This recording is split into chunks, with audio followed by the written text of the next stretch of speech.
شو صار؟ شو شفتي؟ وين انت كنتي؟ لا احنا كنا قاعدين بنات مجموعة بالمدرسة، المعلمات عمالهم بيطلعوا مجموعة على البساط. اللي بتروح لحالها ما بعرف كيف البنت طلعت، يعني المعلمات ما سمحوا حتى يطلع، بس ما بعرف البنت كيف طلعت، يمكن هي صاحبتها، يمكن عشان روحوا الخامسة.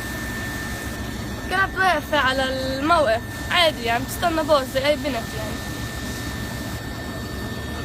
مرق مستوطن صار يحكي إنه إجت سكينة عندها بيحكوا، صار يحكي قال إنه بدها تطعنه.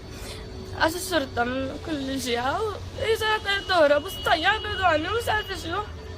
شو اسم البنت؟ اسمها مرح البكري. كملي شو صار؟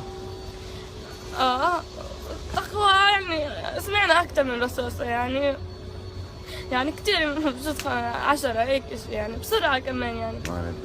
الكل صار يصيح، صحباتها صاروا يصيحوا، الكل صار يصيح يعني.